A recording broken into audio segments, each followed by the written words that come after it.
Revenue irrigation అధికారులతో వారు teams ఏర్పాటు చేసుకున్నారు. చేసుకొని దాదాపు వారి లెక్క ప్రకారం 8,480 నిర్మాణాలను ఆనాటి వరకు అధికారులు గుర్తించారు అక్రమ కట్టడాలను. ఈ మీటింగ్కి సంబంధించి ఆ మినిట్స్ లో ఇవన్నిటిని కూడా స్పష్టంగా వారు తెలియజేయడం జరిగింది. అదేవిధంగా ఈరోజు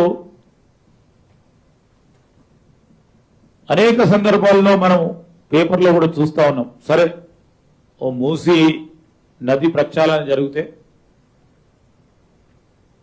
పరిశుభ్రమైన నీరు గాలి అందియాలనే ఆలోచన చేసిందని మేము కూడా అనుకున్నాం. వారు ముందుకు నడుస్తారని ఆలోచన చేసినాం. పేపర్ల వరకే పరిమితమై మాటలతోనే గడిపిన గత 9 సంవత్సరాలు ఇది కూడా మూసీ నది ప్రక్షాళన కూడా అదే విధంగా నడిచింది. అనేక సందర్భాల్లో మనం చూసిన 2020లో 22లో ఏ విధంగానైతే ఆ మూసీకి సంబంధించిన అటువైపు ఇటువైపు ఉన్న మన అన్నజల్లులు ఆ స్లమ్ ఏరియాస్ లో ఉంటున్న వారు, ఆ లో లైన్ లో లోతట్టు ప్రాంతాల్లో ఉంటున్న వారు ఏ విధంగా ముంపుకు గురైనరో స్పష్టంగా పత్రికల ద్వారా ఈరోజు ఈ విధంగా ఈ ప్రాంతాల్లో ఇదే చాదరగట్ ప్రాంతంలో ఆ ప్రాంతంలో ఇంతవరకు నీటి ముంపు జరిగింది. ఒక్కటి కాదు, అన్ని పేపర్లో ఈ విధంగా రావటం జరిగింది.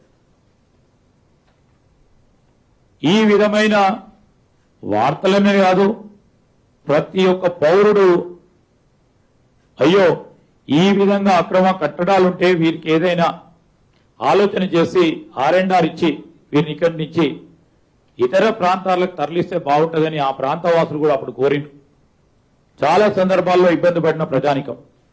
దానికి తోడు మేము చెప్తా ఉన్నాము, ఈరోజు మళ్ళా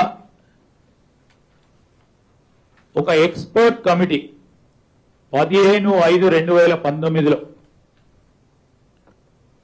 maximum discharge estimate, maximum flood level Musi రవి నదికి సంబంధించి మరి చీఫ్ ఇంజనీర్ గారు Musi river front development corporation కు సంబంధించిన మేనేజింగ్ డైరెక్టర్ గారికి ఈరోజు మ్యాక్సిమం డిశ్చార్జ్ ఎంతవరకు ఉంటే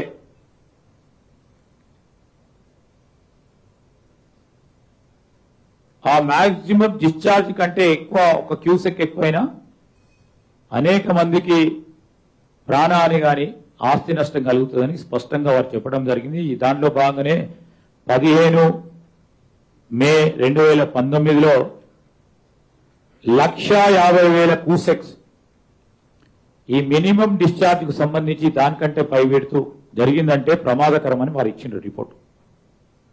ఆ క్రమంలోనే ఈరోజు జరిగిన మీటింగ్స్ కు సంబంధించి lotus engineers for survey and demarcation of river boundary and buffer zone కు సంబంధించి ఇదే డెవలప్మెంట్ కార్పొరేషన్ వారు మరి 30వ తారీఖు జూన్ మాసంలో 2020లో రెవెన్యూ ఇరిగేషన్ అధికారులతోని ఇదే మీటింగ్ ఏర్పాటు చేసుకొని డిమార్కేషన్ చేయాలి.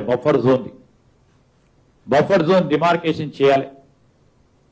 ఆ డిమార్కేషన్ కు ఏ విధంగా చేయాలని ప్రణాళికలు సిద్ధం చేసుకున్నారు. సర్వే ఇది సర్వే వారు చేసింది. సర్వే చేసిన సర్వే అధికారులతో పాటు ఇక్కడ స్పష్టంగా ఆధారాలు ఉన్నాయి. డిమార్కేషన్ కు సంబంధించి సర్వే చేసి డిమార్కేషన్ హద్దులు పెట్టాలని వారికి ఒక అవగాహనకు వచ్చింది. Survey has been conducted with all line departments. Telangana survey and boundaries act 1923 ప్రకారం record of measurements ROM and village maps Osman Sagar to Bapughat 13 కిలోమీటర్లు, హిమాయత్ సాగర్ టు బాపుఘాట్ 8 కిలోమీటర్లు, బాపుఘాట్ టు ఓఆర్ఆర్ 34 కిలోమీటర్లు. వీరు సర్వే మొత్తం 55 కిలోమీటర్లు, 3 జిల్లాలు, 14 మండలాలు, 47 గ్రామాలకు సంబంధించిన సర్వేను వారు చేయడం జరిగింది. ఇది మేము ఫిక్స్ చేసింది రివర్ బౌండరీస్ కి సంబంధించి fixation of buffer zone, fixation of river boundary and buffer zone అని.